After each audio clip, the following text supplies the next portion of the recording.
গভীর রাতের নিস্তব্ধতা ছিঁড়ে যেন এক ভয়াল আবহাওয়া তৈরি হয়েছে। আদিরের বিশেষ এক সিক্রেট বদ্ধ স্থানের চারপাশ অন্ধকারে ডুবে আছে। মলিন ভেজা দেয়াল, ছাদের কোণে ঝুলে থাকা মরচে ধরা লোহার হুক, আর বাতাসে এক ধরনের স্বেচ্ছাতে দাতব গন্ধ। নিস্তব্ধতা বাংছে কেবল রাফসানের হাঁপানো শ্বাস আর আদিরের ভারী পায়ের দুনিতে। রাফসানকে বাঁধা অবস্থায় দেওয়ালের সাথে ঠেস দিয়ে রাখা হয়েছে। তার শরীর কাঁপছে, মুখ ফোলা, ঠোঁটের কোনো রক্ত গড়িয়ে পড়ছে, চোখ দুটো আতঙ্ক কুঁচকে আছে, কিন্তু তবুও সে কিছু বলতে পারছে না। হঠাৎ ভারী পায়ের শব্দ, গোটা কক্ষ কেঁপে ওঠে। আদির এগিয়ে আসছে। সর্বদা গম্ভীর মানুষটি আজ এক ভিন্ন রূপে বেষ্টিত। চোখের জমাট রক্তবন্ধ বিদৃষ্টি, শিরা টান টান হয়ে আছে, আঙ্গুলের গাঁট শক্ত। আদির হঠাৎ মুষ্টি ছালায়। প্রথম ঘুষিতেই রাফসানের মাথায় একপাশে হেলে পড়ে, দেয়ালের সাথে আঁচড় লাগে, ঠোঁট ফেটে রক্ত ছিটকে যায়, মেঝেতে লাল দাগ ছড়িয়ে পড়ে। আদিরের চোখে কোনো দয়া নেই, তার মুখ কঠিন, ঠোঁট চেপে রাখা, বুক ভারী শ্বাসে ওঠানামা করছে। দ্বিতীয় আঘাত আরও ভয়ঙ্কর হয়। রাফসানের পাঁজরে গিয়ে লাগে, সাথে সাথে গোঙানির শব্দ ভেসে ওঠে, হাড় ভাঙার ন্যায় কটমট আওয়াজও যেন স্পষ্ট শোনা যায়। মারতে মারতে আদির থামে না, একদিকে টেনে তোলে, রাফসানকে চুল ধরে টেনে ওঠায়, আবার ছুঁড়ে ফেলে দেয় দেয়ালে। প্রতিটি আঘাত দেয়ালের পাখি প্রতিধ্বনিত হয়। গোটা কক্ষ যেন কেঁপে ওঠে। রাফসানের শরীর লুটিয়ে পড়ে বারবার, কিন্তু আদির আবার তাকে টেনে তোলে। যে আদি সর্বদা গম্ভীর, তার চোখে মুখে আজ ভিন্ন রূপ। সেই চোখ দুটোতে যেন আজ জমাট বাঁধা আগুন, ঠোঁট শক্ত করে চেপে রাখা, আর পুরো শরীর ভরপুর এক অদ্ভুত ক্রোধে। তার হাতে এক মোটা আকৃতির বড়সড় লোহার রড, যা হতে ছুঁয়ে পড়ছে লাল রক্তের তরল। তার হাতের প্রতিটি আঘাত যেন মৃত্যুর সমান ভার বহন করছে। আদিরের শক্ত হাত থেকে রাফসান রেহাই পাচ্ছে না। কোনো বিরাম নেই, থেমে থেমে নয়, বরং অবিরাম আঘাত যেন রাফসানকে ছিন্ন ভিন্ন করে দিচ্ছে। দেয়ালে ধাক্কা খেয়ে রাফসানের শরীর ভেঙে পড়ছে বারবার, কিন্তু আদিরের হাত থামছে না। মুহূর্তে তার হয়ে উঠেছে ভয়ঙ্কর, যেন এক অমানবিক দানব দাঁড়িয়ে আছে মানুষের ছদ্মবেশে। শিরা উপশিরায় রক্তচাপ বেড়ে ফুলে উঠেছে, মাংসপেশি টান টান হয়ে আছে। প্রতিটি আঘাতে তার রক্তবর্ণ চোখ আরও উন্মত্ত হয়ে উঠেছে, সোয়াল শক্ত হয়ে আছে, নিঃশ্বাস ভারী আর ক্ষিপ্ত। বদ্ধ জায়গাটিতে আঘাতের শব্দ আর রাফসানের গোঙানি একসাথে প্রতিধ্বনিত হচ্ছে। তবুও আদিরের মুখে কোনো আবেগের বিন্দুমাত্র ছিটে ফোটা নেই, কোনো রাগে চিৎকার নেই, আছে কেবল শীতল গাম্ভীর্যতা। মারাত্মক নীরবতা। একের পর এক আঘাত নেমে আসছে রাফসানের গায়ের উপর, যেন তার মধ্যে জমে থাকা সমস্ত অন্ধকার, সমস্ত আক্রোশে এক রাতে এই দেহের উপর ঝাড়ছে। এই দৃশ্য যে কেউ দেখা মাত্রই বলবে আদির হয়তো কোনো মানুষ নয়, সে এক ভয়ঙ্কর ছায়া, যার কাজ কেবল ধ্বংস আর শাস্তি দেওয়া। আর এই মুহূর্তে সত্যি মনে হচ্ছে গভীর রাতের নিস্তব্ধতার সাক্ষী হয়েছে আদির ভয়ঙ্করতম রূপের।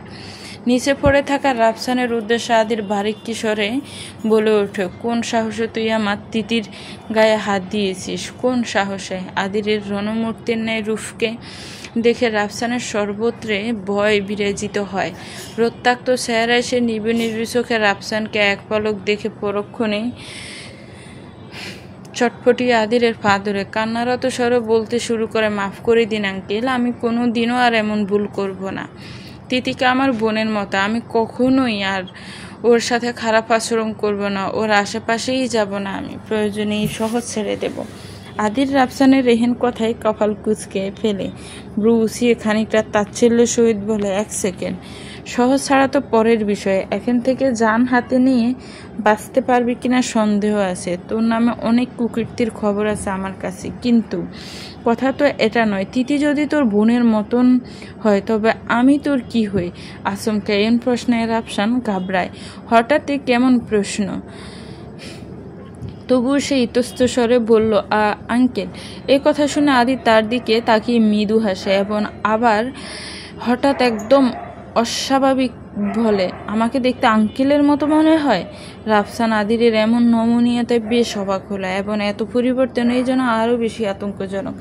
তা নয়, কিন্তু আপনি যদি তিতিকার আঙ্কেল হন তবে তো আমারও। রাফসানের কথা শেষ হয় না, তার পূর্বে আদি পুনরায় ভয়ঙ্কর রূপ ধারণ করে রাফসানের কলার চেপে উঁচিয়ে টেনে তোলে, তারপর ভাঙাচোরা দেওয়ালের সাথে তাকে চেপে ধরে দাঁতে দাঁত পিষে চাপা সরে আওড়ায়। আমি যে তিতির আঙ্কেল হই এটা কি ও তোকে বলেছে নাকি আমি বলেছি? নিমিষে রাফসান ভীত হয়ে যায়। সে ভয়ার্থ চাহনিতে আদিরের দিকে তাকিয়ে মিনমিনিয়ে জবাব দেয়, না মানে। রাফসানের কথা শেষ করতে না দিয়ে আদির চোখ রাঙিয়ে চাপা সরে বলতে লাগলো,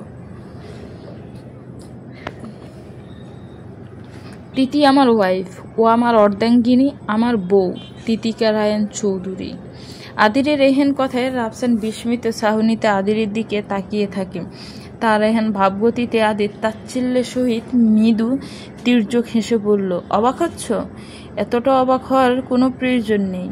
বউটা আমার নিতান্তই ছোট, কিন্তু আমি আছি তো ওর আশেপাশের কীট পতঙ্গগুলোকে শেষ করতে। এ বলেই আদির আচমকা আবারও রাফসানকে ভেতরে ফেটাতে শুরু করে। কোনো থামাথামি নেই, একের পর এক আঘাত হানে রাফসানের সর্বত্র গায়ে। আদির তাকে মারতে মারতে জোর গলায় বলতে লাগলো, রাফসান হক, তিতিকে তুই বোনের সম্মান দিতে পারিসনি, ভালো কথা, কিন্তু আমাকে আঙ্কেল যখন মেনেছিস তখন তিতিকে তো আন্টির মতো সম্মান করা উচিত ছিল, যা না করে তুই চরম অন্যায় করেছিস। এই বলতে সে আবারও একদই উদ্যমে রাফসানকে ফেটানো শুরু করে। তিতিকার খোঁজ নিতে গিয়ে সবার আগে সন্দেহের নজরে আসে রাফসানকে। মোবাইল লোকেশনে ট্র্যাক করতে গিয়ে গোডাউনের মালিকের ছেলে তথা রাফসানের দলের একজনের নাম বেরিয়ে আসে। অতঃপর তাদের সন্দেহের জোরালো হয়, কেননা ভার্সিটিতে এই গ্যাংয়ের লিডার হলো রাফসান। যে কারণে তিতিকাকে পাওয়া সেই ঘটনাস্থলে রাফসানকে দেখে। আদির একটুও অবাক হয় না। অন্যদিকে দলের বাকি ছেলে মেয়েগুলো পুলিশের হেফাজতে থাকলেও রাফসানকে তার এই বদ্ধ কুঠুরিতে আদির নিয়ে এসে বিশেষ কৌশলে একজন পুলিশ সাথে তার আগে কথা বলে রাখা ছিল, যাকে ঘটনাস্থলে সে চোখের ইশারায় রাফসানকে চিহ্নিত করে এবং সেই পুলিশে কৌশলে রাফসানকে আদিরের হাতে তুলে দেয়। কেননা রাফসান যা করেছে সেক্ষেত্রে তাকে নিজ হাতে শাস্তি দিতে না পারলে আদির রায়ানের ভেতর আত্মা শান্ত হতো না। ফ্ল্যাটের দরজাটা আস্তে করে খুলে ধীর পায়ে ভিতরে প্রবেশ করে আদির। শরীর ঘামে পুরো একাকার হয়ে রয়েছে। মারতে গিয়ে সম্পূর্ণ হিতাহিত জ্ঞানশূন্য হয়ে পড়ায় শরীরের বিভিন্ন অংশে তার নিজেও আঘাত লেগেছে। বিশেষ করে দু হাতের অবস্থা একটু বেশিই খারাপ। চামড়া ছিলে রক্ত বের হবার পাশাপাশি বেশ খানিকটা রাফসানের গায়ের রক্তেরও দাগও লেপ্টে রয়েছে। আদির ভারী শ্বাস পেলে নিজের রুমের দিকে এগিয়ে যায়। আশা রাখছে তিতিকে এই মুহূর্তে ঘুমিয়ে গিয়েছে, নয়তো মেয়েটা এত রাত অবধি জেগে থাকলে তার নতুন দুশ্চিন্তার ব্যাপার হয়ে যায়। আস্তে করে দরজাটা ঠেলে দিতে আশাজনক দৃশ্য নজরে পড়ে। তিতিকা খাটের এক কোণে গুটিসুটি হয়ে ঘুমাচ্ছে। আদির তাকে দেখে প্রশান্তির শ্বাস ফেলে তিতিকের দিকে পা বাড়িয়ে যেতে চাইলেও থেমে যায়। আগে ফ্রেশ হয়ে আসাটা প্রয়োজন। আদির দ্রুত একটা তোয়ালে নিয়েই আনমনে কিছু একটা ভাবতে ভাবতে ও বাথরুমে ঢুকে পড়ে। প্রায় আধা ঘন্টা এই মাঝে গোসল শেষে সে বেরিয়ে আসে, তবে পরনে শুধু মাত্র একটা সাদা তোয়ালে জড়িয়ে। সম্পূর্ণ গা তার উন্মুক্ত, চুলসহ গায়ের সর্বত্র পানির বিন্দুখানা লেপ্টে রয়েছে। সিল্কি চুল বেয়ে টপ টপ করে পানি ঝরছে, অথচ আদিরের সেদিকে কোনো খেয়াল নেই। তার এমন দায়িত্বহীনভাবে কাজকর্ম করাটা অস্বাভাবিক নয়। বাহিরের দুনিয়ার সামনে সে এক শান্ত গম্ভীর স্বভাবের ব্যক্তি, কিন্তু একমাত্র তার এই ফ্ল্যাটের ভেতর সে সম্পূর্ণ ভিন্নধর্মী এক ব্যক্তি। এখানে সে বেশিরভাগ সময় ডিসিপ্লিন মেনটেন না করেই চলে। এই যেমন বাথরুমে গিয়েছে শুধুমাত্র একটা সাদা তোয়ালে নিয়ে। স্বভাবগত কারণে সে তার জামা কাপড় নিতেই ভুলে গিয়েছে। একা থাকে বিদায় এসব নিয়ে তার তেমন মাথা ব্যথা নেই, কিন্তু আচমকা রুমে প্রবেশ করে বিছানায় তিতিকাকে দেখে সে চমকায়। তিতিকার কথা তো মাথা হতেই বেরিয়ে গিয়েছিল। দূর কী সব হচ্ছে তার সাথে। আদির ভারী শ্বাস ফেলে কাবার্ড খুলে আরও একটা নতুন ট্রাউজার আর টি শার্ট বের করে আনে, দুটোই অ্যাশ কালারে। তবে সেসব বের করতে করতে আদির একবার পেছনে ফিরে তিতিকাকে দেখে। কি যেন ভেবে দীর্ঘশ্বাস ফেলে কাপড় দুটো হাতে বের করে নিয়ে তিতিকার দিকে এগিয়ে যায়। আদিরের মা ছিল একদম খাঁটি বিদেশিনী। চুল ছিল তার সোনালি রঙের। তার মায়ের মতো সেও একজন ব্রিটিশ, একই সাথে বাঙালি। ফলস্বরূপ তার চেহারায় অন্যদের মতো এই বয়সে বার্ধক্যের কোনো ছাপ পড়েনি। আবার তাকে দেখতে পুরোপুরি বিদেশিও মনে হয় না, কিন্তু তার মাকে তো সম্পূর্ণ বিদেশিনীর মতোই লাগতো। তাহলে তিতিকার সাথে তার মায়ের মতো এত মিল কেন খুঁজে পাচ্ছে? শুধুমাত্র তার মায়ের শাড়ি পরেছে বিদায়? হতে পারে। শেষবার যখন মাকে শাড়িতে দেখেছিল তখন দেখতে অনেকটা তিতিকার মতোই লাগছিল। আবার এও হতে পারে মায়ের পর হয়তো সেই প্রথম কোনো নারীকে বিশেষভাবে দেখার প্রয়োজন মনে করেছে।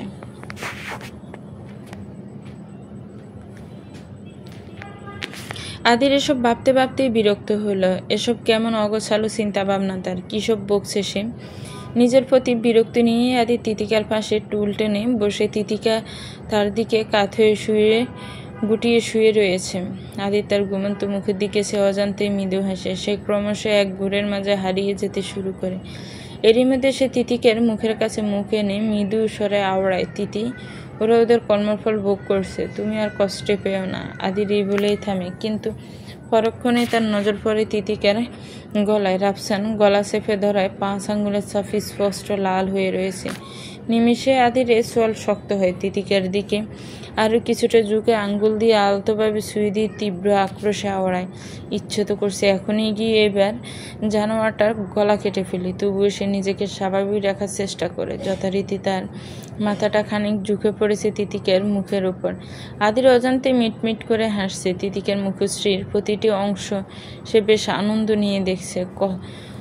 কখনো সুদীর্ঘ চোখের পাপড়িতা, কখনো তিতিকার লাল হয়ে ফুলে ওঠা ফর্সা সরু নাক, আবার কখনো তিতিকার টকটকে গোলাপি উষ্ঠদয়। তবে এরই মাঝে আচমকা আদিরের ভেজা চুল বেয়ে টপ করে এক ফোঁটা জল গড়িয়ে তিতিকার ঠোঁটের কিনারায় পড়ে। নিমিষে ঘুমন্ত তিতিকার চোখ মুখ কিঞ্চিত কুঁচকে যায়। তার ঘুমের যে ব্যাঘাত ঘটেছে তা তার মুখের ভঙ্গিতেই বোঝা যাচ্ছে, কিন্তু ততক্ষণে আদিরের নজর সেদিকে চলে গিয়েছে।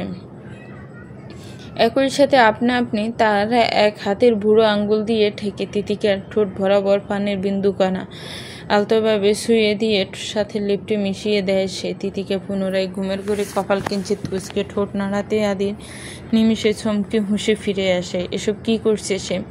সিরিয়াসলি এসব সে করছে? আদিরের গলা শুকিয়ে এসেছে। একবার নিজের দিকে তাকিয়ে দেখে সম্পূর্ণ উন্মুক্ত হয়ে শুধুমাত্র একটা তোয়ালে কোমরে জড়িয়ে বসে রয়েছে। উফ, কি হয়েছে তা! এসব সে কেমন বেহুদার মতো কাজকর্ম করছে! আদির আবারও বেশ নিজের প্রতি বিরক্ত হয়ে দ্রুত উঠে আসে। এখানে আর দুর্গন্ধ থাকা সম্ভব না, দ্রুত এখান থেকে যেতে হবে। এই ভাবনায় সে কোনো মতে নিজের জামা দুটো নিয়ে দ্রুত পায়ে রুম থেকে বেরিয়ে পড়ে। অন্যদিকে বিছানায় গভীর ঘুমে আচ্ছন্ন তিতিকা ঘুমের মাঝে আচমকা ফুঁপিয়ে ওঠে। পরদিন সকালবেলা তিতিকা ঘুম থেকে উঠে পড়েছে, তবে আজ বেশ বেলা হয়ে গিয়েছে। তবুও নিজের তিতিকার মাথাটা ঝিমঝিম করছে। তিতিকা আড়মোড় ভেঙে উঠে বসতে হঠাৎ চমকে ওঠে। অতঃপর গত রাতের কথা মনে করার চেষ্টা করে। পরক্ষণেই মনে পড়ে এটা আদিরের বাসা। তিতিকা ভারী শ্বাস ফেলে। এরই মধ্যে তার নজর পড়ে আয়নার দিকে। সেই নিজের পরনে পোশাক দেখে সে পুনরায় চমকায়। আলগোছে বিছানা হতে নেমে গিয়ে যায় আয়নার কাছে। তিতিকা আয়নায় নিজেকে বেশ খুঁটিয়ে খুঁটিয়ে দেখছে। বেশ অদ্ভুত লাগছে তাকে। তার ঘরের কোনো আয়না নেই। আয়না কেনার মতো চিন্তাভাবনা কিংবা টাকা খরচ করাটাকে সে প্রয়োজনীয় ভাবিনি। অনেক দিন পর এভাবে আয়নায় নিজেকে দেখেই কি তার এমনটা মনে হচ্ছে? তিতিকা চিন্তাভাবনার মাঝেই আচমকা আদিরের রুমে প্রবেশ করে। তিতিকা ঘুম থেকে উঠতে পেরেছে দেখে সে বিস্তৃত হাসি মুখে তার দিকে এগিয়ে বলে, গুড মর্নিং তেতোকা, ঘুম ভালো হয়েছে? সকাল সকাল তার নামের 12টা বাজিয়ে দিয়ে বলছে ঘুম ভালো হয়েছে কিনা। তিতিকে এতে কিছুটা বিরক্ত হলেও তার বহিঃপ্রকাশ করল না, বরং শুধু আলতস্বরে জবাব দেয়, জি। আদির আবারও কিছুটা মৃদু হেসে ভারী শ্বাস ফেলে। অতঃপর নিজের কাবার্ডের দিকে এগিয়ে গিয়ে অফিসের জন্য ফর্মাল ড্রেসগুলো বের করতে থাকে। এদিকে তিতিকা পেছন হতে আদিরের দিকে চেয়ে থাকে। সে খেয়াল করে দেখে এই প্রথম সে আদিরকে এক ভিন্ন রূপে দেখছে, যেটা বেশ আকর্ষণীয় হলেও তিতিকা তা এই মুহূর্তে উপলব্ধি করতে পারে না। কিন্তু আদির হতে যে তারও নজর ফেরানো দায় হয়েছে এটা স্পষ্ট। তবে তিতিকে জোরপূর্বকভাবেই নিজের নজর আদির হতে সরিয়ে নেয়। এরই মধ্যে আদির তার প্রয়োজনীয় জিনিসগুলো বের করে নিয়ে পেছন ফিরে দেখে তিতিকে এখানে দাঁড়িয়ে রয়েছে। এখনো দাঁড়িয়ে আছেন? যাও গিয়ে ফ্রেশ হয়ে না, ব্রেকফাস্ট রেডি আছে। আদিরের কথায় তিতিকে ধ্যান ভাঙে, কিছুটা ভারী শ্বাস ফেলে ওয়াশরুমের দিকে এগিয়ে যায়। তবে আচমকাই আবার পিছন ফিরে আদিরের উদ্দেশ্য বলল, আপনি অফিসে যাচ্ছেন?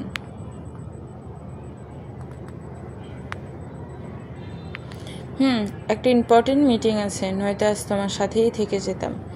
আদিরের রেহেন নির্বিকের কথা শুনে তিতিকে কিছু বলতে নেবে, তার পূর্বে আদির আবারও বলল, তোমার আজ ভার্সিটি কিংবা অফিসে যাবার কোনো প্রয়োজন নেই, এখানেই রেস্ট করা, আমি খুব দ্রুতই ফিরে আসব।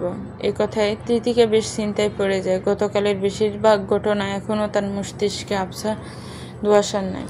আর আজ এখানে একা থাকাটাও কেমন অদ্ভুত সংকোচবোধ হচ্ছে তার। তিতিকা কিছুটা ভেবেচিন্তেই বলল, আমাকে বাড়ি যেতে হবে। আদির ব্রু উঁচিয়ে বলে, কেন? এখানে থাকতে কোনো সমস্যা? তুমি বলো তো, মিটিংটা ক্যান্সেল করে দিচ্ছি, আজ আর অফিসে না যাই। তবে আদিরের রেহেন কথা শুনে তিতিকা বেশ অবাক হলো। একটু আগেই বললো ইম্পর্টেন্ট মিটিং আছে, আজ অফিসে না গেলেই নয়, আর এখন বলছে তার জন্য নাকি মিটিং ক্যান্সেল করে দেবে। তিতিকা বেশ উদ্বিগ্ন স্বরে আওড়ায়, না না, এসবের প্রয়োজন নেই। আপনি তো গতকাল বললেন আমি যেন ওই বাসা থেকে আমার প্রয়োজনীয় জিনিসগুলো গুছিয়ে নিয়ে আসি, কারণ আপনার পাশের ফ্ল্যাটটা নাকি। তিতিকা নিজের কথাটা অসম্পূর্ণ রেখেই উক্তির সমাপ্তি ঘটায়। অন্যদিকে আদির দ্রুতই বুঝে যায় তিতিকা কি বলতে চাইছে। যথারীতি সে বিস্তৃত হেসে বলল, ঠিক আছে, তেমন হলে আমি অফিসে যাওয়ার পথে তোমাকে ওখানে নামিয়ে দিয়ে যাব, অফিস থেকে ফেরার পথে আবার এখানে নিয়ে আসব, তাই একটু দ্রুতই নিজের প্রয়োজনীয় জিনিসগুলো গুছিয়ে নিও। আদিরের কথায় তিতিকা কাঁধটাকে মৃদু কাত করে। অন্যদিকে আদির আবারও বলে, সকালে মার্কেট থেকে তোমার জন্য 2 জোড়া নতুন ড্রেস এনেছি, শাড়িতে যদি কমফোর্টেবল না হয় তবে এগুলো পরে নিও। আদির এই বলে নিজের জামা কাপড় নিয়ে রুম থেকে বেরিয়ে পড়ে।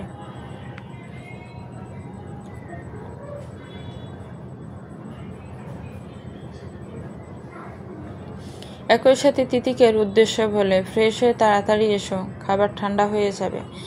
এই বলে আদির স্থান ত্যাগ করে। অন্যদিকে তিতিকে শুধু দাঁড়িয়ে দাঁড়িয়ে আদিরের সব কথায় হাস্যচোখ সম্মতি জানায়। একই সাথে আদিরের প্রতি সে বেশ অবাকও হলো। এই লোকটা একসাথে কত কিছুর দিকে নজর রাখে, কিছু বলার আগে সব কিছুর সমাধান দিয়ে দেয়। পরিপূর্ণ ফর্মালিটিসে সজ্জিত হয়েছে আদির। একই সাথে চোখে মুখে ছিঁড়েছে না সেই গাম্ভীর্যের ছাপ, কিন্তু তিতিকাকে দেখতে এসে গাম্ভীর্যতা নিমিষে হাওয়ায় মিশে যায়।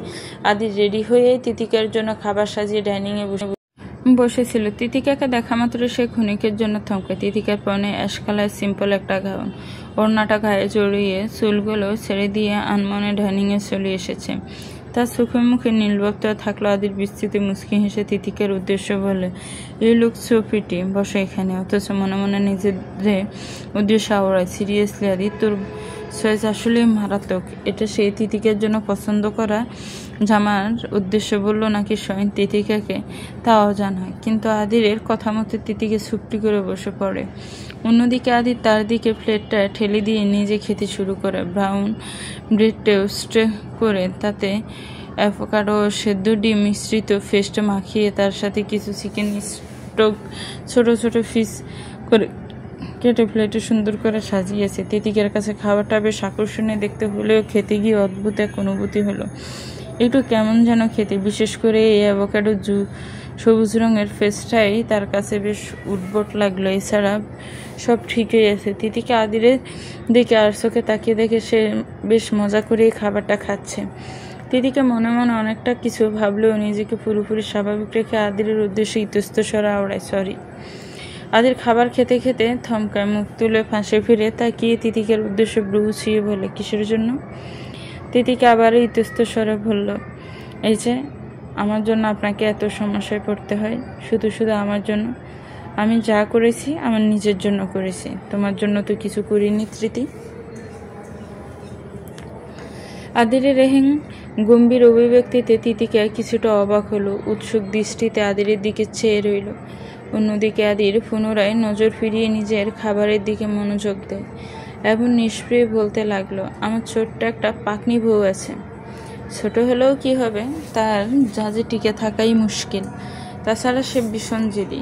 কিন্তু সেসব যে বোধ হয় শুধুমাত্র আমার জন্যই। তার সব গাড়তেরামিও আমার জন্যই। সাধারণত এইসব মানুষদের আমি অপছন্দ করি, কিন্তু তার ক্ষেত্রে ব্যাপারটা ভিন্ন। সে আমার জন্য অনেক বেশি স্পেশাল। এই জন্য তার ভালো মন্দ সব কিছু নিয়ে ভাড়াবাড়িটা আমাকেই করতে হয়। এখনও ছোট তো, আর একটু বড় হলে বোধ হয় ঠিক হয়ে যাবে। আমার না হলেও চলবে। পাকনি বউয়ের শত পাগলামি তো আমি বোধ হয় কখনো বিরক্ত হব না। আমার ছোট্ট একটা পাকনি বউ আছে, তার জাজে টিকে থাকাই মুশকিল। তাছাড়া সে ভীষণ জেদি, কিন্তু এসব জেদ বোধ হয় শুধুমাত্র আমার জন্যই। তার সব ঘাটতারামিও আমার জন্য। সাধারণত এইসব মানুষদের আমি অপছন্দ করি, কিন্তু তার ক্ষেত্রে ব্যাপারটা ভিন্ন। সে আমার জন্য অনেক বেশি স্পেশাল। এই জন্য তার ভালো মন্দ সব কিছু নিয়ে ভাড়াবাড়িটা আমাকেই করতে হয়। এখনও ছোট তো, আর একটু বড় হলে বোধ হয় ঠিক হয়ে যাবে। আমার না হলেও চলবে। পাকনি বউয়ের শত পাগলামিতেও আমি বোধহয় কখনো বিরক্ত হব না। আদির নির্লিপ্ত ভঙ্গিতে সম্পূর্ণ কথাটাই নির্বিকারে বলে শেষ করল, যেন তার মাঝে কোনো হেলদোলি নেই। আশেপাশের সব কিছু যেন স্বাভাবিক, কিন্তু না, সব তো স্বাভাবিক নয়। তিতিকার মাঝে নিমেষে এক অজানা অনুভূতির ঝড় তুলেছে। আদিরের বলা প্রতিটি শব্দে তার চোখ জোড়া নিমেষে বিস্ময়ের তালে বড় হতে থাকে। সে স্তব্ধ মূর্তির ন্যায় আদিরের দিকে তাকিয়ে থাকে। এরই মধ্যে আদির আচমকা তার খাবারের প্লেট হতে নজর সরিয়ে তিতিকার দিকে ফিরে তাকায়। দুজনের চোখাচোখি হতে চমকায়। তিতিকার এহেন ভাবগতিক আদির বিস্তৃত মুচকি আসে এবং তিতিকার উদ্দেশ্যে মৃদু হেসে বলে, দ্রুত খেয়ে নিন মিস তেতকা। নিমেষেই তিতিকার ধ্যান ভাঙে। অন্যদিকে আদির আবারও তার উদ্দেশ্য বলে, সরি না বলে ধন্যবাদ দিলে খুশি হতাম। তিতিকার আবারও স্তব্ধ ছাউনিতে আদিরের দিকে তাকায়। আদির নিজের মতো খেয়েই চলেছে, অথচ তার খেতেই ইচ্ছে হচ্ছে না। তিতিকার খানিকটা সময় নিয়ে আওড়ায়, ধন্যবাদ। নিমেষে আদির মুখ তুলে তিতিকার দিকে সে বিস্তৃত মুচকি হেসে বলল, আরে মিস তেতকা, ধন্যবাদের কি প্রয়োজন? এটা তো আমার কর্তব্য। আদিরের আচমকা গিরগিটির মতো রং বদলাতে দেখে তিতিকা চমকায়। মনে মনে দাঁতে দাঁত চেপে আওড়ায়, কি বজ্জাত লোক। পুনরায় দুজনের মাঝে ফিনফতন নীরবতা জমে। আদিরের খাওয়া প্রায় শেষ, তবে সে তিতিকার দিকে তাকাতেই তার কপাল কুঁচকে যায়। এ কি হলো? খাবার খাচ্ছ না কেন? ভালো লাগছে না? আদিরের কথার উত্তরে তিতিকা কি বলবে বুঝে উঠতে পারছে না। খাবার ভালো হলেও তার রুচি হচ্ছে না। পেটে খিদে থাকলেও খাবারের প্রতি তার ন্যূনতম আগ্রহ নেই। তিতিকে মিথ্যে খাওয়ার ভঙ্গিতে এক টুকরো ব্রেড মুখে দিয়ে আওড়ায়, না না, খাবার ভালো, কিন্তু আমার আর খেতে ইচ্ছে করছে না। তিতিকার কথা শুনে আদিরের কপালের ভাঁজ আরো তীব্র হলো। সে শান্ত গম্ভীর দৃষ্টিতে তিতিকার দিকে তাকিয়ে রইল। হঠাৎ আদিরের এমন ভাব গাম্ভীর্যে তিতিকা বেশ দ্বিধাদ্বন্দ্বে পড়ে যায়।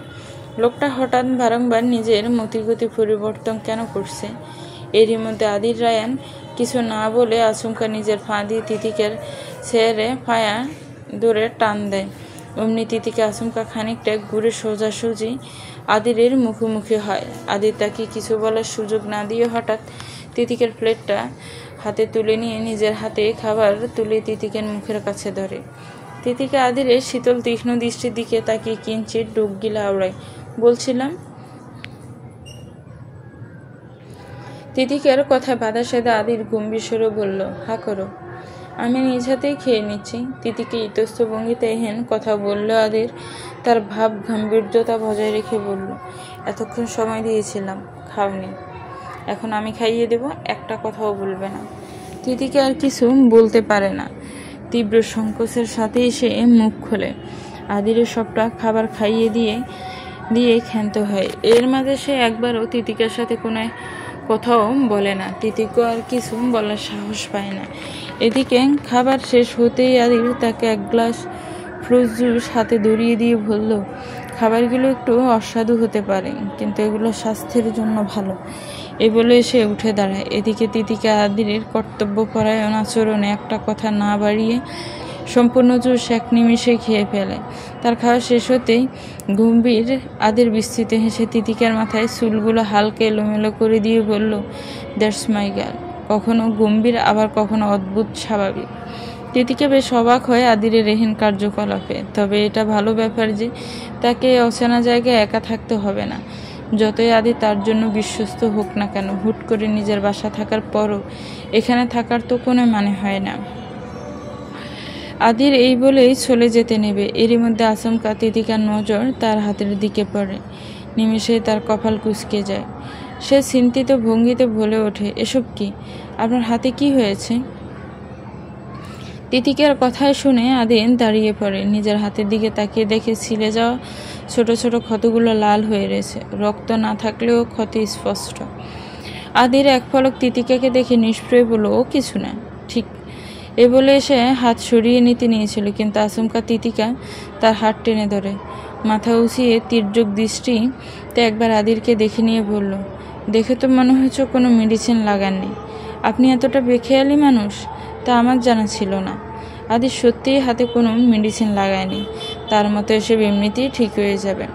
যথারীতি সে কিছু না বলে চুপচাপ দাঁড়িয়ে রইল। অন্যদিকে চেয়ারে বসে থাকা তিতিকা মাথা উঁচিয়ে পুনরায় আদিরের দিকে তাকাতে দেখে সে তাদের হাতের দিকে চেয়ে রয়েছে, এবং তিতিকা তাকাতেই দুজনের এক প্রকার চোখাচোখি হয়।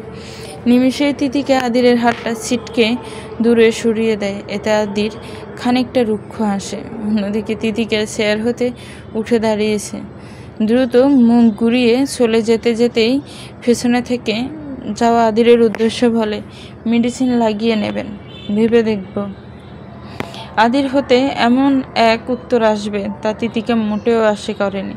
সে ত্বরিত পিছনে ফিরে কপাল কুঁচকে বলল, বাবা ভাবি পড়া হবে, আমি যা বলেছি তাই করবেন। আর যদি না করি? এবার তিতিকা বেশ অবাক হলো। প্রতিবার তার এমন নির্লিপ্ততায় সে কি বোঝাতে চাচ্ছে। তিতিকা আদিরের শান্ত গম্ভীর চেহারাটার দিকে একবার চেয়ে বলল, তাহলে আমিও আর কখনো আপনার কথা শুনবো না। আদির এবার মৃদু স্বরে হেসে ফেলল, তাহলে আবার বিপদে পড়বেন মিস তেতোকা। তিতিকা এবার বেশ ভাব নিয়ে বলল, তাতে কি, আপনি আছেন তো। আলী বাবা হাতেম তাইয়ের মতো আমাকে বাঁচিয়ে নেওয়ার জন্য। তিতিকার কথায় শুরুতে আদির বেশ খুশি হয়েছিল, কিন্তু শেষ মুহূর্তে যা বলল তাতে নিমিষে তার চোখ মুখ কুঁচকে যায়। কিছু বলতে চেয়েও আর বলল না, শুধুমাত্র সামনের দিকে এগিয়ে যেতে যেতে বিড়বিড়িয়ে আওড়ায়, পাকনি। আদির তিতিকাকে তার বাসার সামনে নামিয়ে দিয়ে অফিসে চলে গিয়েছে। এদিকে আদির চলে যেতে তিতিকা দীর্ঘ শ্বাস ফেলে বাড়ির ভেতর প্রবেশ করে। অতঃপর বিধ্বস্ত মনে পা বাড়ায় দোতলার উদ্দেশ্যে। মাথার মধ্যে এখনও সেসব চিন্তা ভাবনাগুলো ঘুরপাক খাচ্ছে। সেও কেমন যেন সহজ বিষয়গুলো হতে বেরিয়ে আসতে পারছে না। তার পুরো জীবনে সেই প্রথমবার এমন কোনো ঘটনার সম্মুখীন হয়েছে সে। যথারীতি ট্রমা হতেন যে কেউ সহজে বেরিয়ে আসতেও পারবে না। আদি তার সাথে খুনসুটিমূলক আচরণ করে স্বাভাবিক রাখতে চাইলেও পরক্ষণে সে আবার একই ঘটনায় আটকে যাচ্ছে। কিন্তু এই মুহূর্তে নিজের ঘরের দরজার সামনে দাঁড়াতে সে চমকে ওঠে। তার ঘরের তালা খোলা আর ভেতর হতে লাগানো। যতদূর মনে পড়ে সে তো দরজায় তালা লাগিয়েই গিয়েছিল, আর চাবিও তো তারই কাছে। আদির ঘটনাস্থল হতে তার ব্যাগটাও নিয়ে এসেছিল। তাহলে তার ঘরের ভিতরে কে? এমন সময় হঠাৎই তার মনে পড়লো তার বাসার তালার এক্সট্রা চাবি হয়তো বাড়িওয়ালার কাছেও রয়েছে। তিতিকা ভেবে পাচ্ছে না তার একদিনের অনুপস্থিতিতে বাড়িওয়ালা কেউ কি তার ঘরে প্রবেশ করেছে। তিতিকার ভাবতে পারল না। এমনিতে শরীরটা ভালো লাগছে না, তার মধ্যে এসব উটকো ঝামেলা। তিতিকা কিছুটা সন্দিহান হয়ে দরজা শব্দ করে। কয়েকবার শব্দ করেও কোনো সাড়া শব্দ না পেলেও কিছুক্ষণের মাঝে আচমকা এক মধ্যবয়স্ক নারী বেরিয়ে আসে, যাকে দেখা মাত্রই তিতিকা বিস্ময়ে চমকে ওঠে। তিতিকার সামনে গোলগাল চেহারা শাড়ি পরা এক মধ্যবয়স্ক নারী তথা তার বড় কাকিমা দাঁড়িয়ে। তিতিকা যেন নিজেকে বিশ্বাসই করতে পারছে না, তার কাকিমা তার সামনে দাঁড়িয়ে। তিতিকা বিস্ময়ে তার উদ্দেশ্যে আওড়ায়, কাকিমা তুমি? কাকিমা তিতিকার বড় কাকিমা তথা আসিফের মা আমিনার সাথে তার শেষবার কথা হয়েছিল সেই নিস্তব্ধ রাতে, যেখানে আমিনা তাকে অকথ্য ভাষায় নানান গালিগালাজ করে। এরপর তিতিকা তার সাথে যোগাযোগ করতে চেয়েও পারেনি। এদিকে আমিনা বেশ গাম্ভীর্যের সহিত তিতিকাকে চেয়ে চেয়ে দেখছে। তিতিকার এমন নিস্তেজ শরীরের ভাবভঙ্গি দেখে তার কপালের ভাঁজ দৃঢ় হয়। সে তিতিকাকে সন্ধিয়ার নজরে খুঁটিয়ে খুঁটিয়ে দেখতে দেখতেই বলল, কোথায় ছিলি তুই? ঋতিকা জবাব দিতে গিয়ে থমকায়। তার কাকিমার চেহারার ভাবগতিক তেমন সুবিধার ঠেকছে না। সে কি তাকে সত্যিটা বলে দেবে? অবশ্য এই মুহূর্তে গতকালের ঘটনা বলে আমিনাকে দুশ্চিন্তায় ফেলে দেওয়াটা ঠিক হবে না। এসব না হয় পরেও ধীরে সুস্থ তাকে জানানো যাবে। তিতিকার এভাবে একটানা দাঁড়িয়ে থাকতে বেশ অস্বস্তি হচ্ছে। শরীর কেমন যেন নিস্তেজ হয়ে যাচ্ছে। সে নিজের শারীরিক দুর্বলতা আমিনাকে বুঝতে না দিয়ে স্বাভাবিক থাকার চেষ্টা করে। অন্যদিকে আমিনার সন্দেহ যেন ততই তীব্র হয়। কাকিমা, তুমি কখন এসেছো? ঘরের চাবি কীভাবে পেলে? বাড়িওয়ালার কাছ থেকে নিয়েছ? আমিনা বেশ রুক্ষ স্বরে বলল, বাড়িওয়ালার কাছ থেকে নিছি। ঘরের মেয়ে সারা রাত বাড়ি আসে না। আমি তো আর চাইলেই রাস্তায় গিয়ে থাকতে পারি না, তাই না? আমিনার কথায় তিতিকা বেশ অবাক হয়। সে ভাবছে আমিনা আজ সকালে এসেছে, কিন্তু তার কথাবার্তায় অন্য কিছু মনে হচ্ছে। তিতিকা কপাল কুঁচকে বলল, মানে তুমি কি গতকালই এসেছো? কই, আমাকে তো একবারও বলনি। আমিনা এবার যেন আরও কিছু বলার সুযোগ পেয়ে যায়। সে বেশ রুক্ষ স্বরেই বলতে লাগলো, কি বলবো তোমাকে? ফোন কোথায় তোমার? কতবার ফোন করেছিলাম, তোমার হুঁশ আছে? শুধু আমি একা না, আসিফ পর্যন্ত তোমাকে হিসেব ছাড়া কল করেছে। আমি তো ওর সাথে গতকাল সন্ধ্যায় এসেছি। তোমার খোঁজ খবর না পেয়ে আসিফ আমাকে ওর সাথে নিয়ে যেতে চেয়েছিল, কিন্তু আমি জোর করে থেকে গেলাম। শুনলাম তোমার ঘরের আলাদা চাবি নাকি বাড়িওয়ালার কাছেও আছে। তাহলে না থেকে যাই কি করে? আমারও তো দেখার ইচ্ছে আছে। শহরে এসে মেয়ে আমার কত রাত পর্যন্ত বাহিরে কাটায়, কিন্তু এখন তো দেখছি মেয়ের অনেক উন্নতি হয়েছে। ভার্সিটিতে পড়াশোনা করে শিক্ষিত হচ্ছে, তা সারা রাতেও বাড়ি ফেরে না। আমিনার তীক্ষ্ণ তাচ্ছিল্য স্বরূপ কথাবার্তায় তিতিকে বেশ ঘাবড়ে যায়। এই মুহূর্তে সে তাকে কি বলবে? আদিরের কথা বলবে নাকি গতকালকের ঘটনা? সব মিলিয়ে নিমিষে সে অস্থির হয়ে ওঠে। ফলাফলস্বরূপ অসুস্থ শরীরের ভারসাম্য রাখায় তার দায় হয়ে যায়। কাকিমা, আমরা না হয় ভেতরে গিয়ে কথা বলি। তিতিকে বেশ অসুস্থ বোধ করছে বিদায় এ বলে এসে আমিনাকে ফাঁস কাটিয়ে ভেতরে প্রবেশ করতে চায়, কিন্তু আমিনা তাকে বাধা দিয়ে তার হাতটা শক্ত করে চেপে ধরে এবং তিতিকাকে অদ্ভুত নজরে পর্যবেক্ষণ করে দাঁতে দাঁত ফেঁসে চাপা স্বরে বলে, এই মেয়ে, আমার কথার উত্তর দে আগে। সারা রাত কোথায় ছিলি তুই? কার সাথে ছিলি? এই শহরে তো তোর এমন পরিচিত কেউ নেই যে যার বাড়িতে গিয়ে তুই রাত পার করে আসবি। তাহলে বল, কোথায় ছিলে? হুট করে এমন প্রশ্নের সম্মুখীন হয়ে তিতিকা আরও বেশি ঘাবড়ে যায়। সে ঠোঁট ভিজিয়ে কিছু একটা বলতে নেবে, তার আগে আমিনা এগিয়ে আসে। তার গায়ে গলায় অদ্ভুতভাবে হাত দিয়ে পরীক্ষা করতে লাগলো। তোর শরীরে এমন দেখা যায় কেন? সত্যি করে বল, কার সাথে ছিলে তুই? মাগি, সত্যি করে ক, কার সাথে রাত কাটাই আইসস? চলবে তো ভিউয়ার্স, গল্পটা দেরি করে দেওয়ার জন্য আমি আন্তরিকভাবে দুঃখিত। গল্পটা ভালো লাগলে একটি লাইক করবেন, গল্পটাকে শেয়ার করবেন, আর গল্পটাকে নিয়ে একটি গঠনমূলক মন্তব্য করবেন। আর আমার চ্যানেলটাকে প্লিজ সাবস্ক্রাইব করবেন। যারা অলরেডি সাবস্ক্রাইব করে রেখেছেন তাদেরকে অনেক অনেক ধন্যবাদ। ভালো থাকবেন, সুস্থ থাকবেন, আমার চ্যানেলের সাথেই থাকবেন। আল্লাহ হাফিজ। আসসালামু আলাইকুম।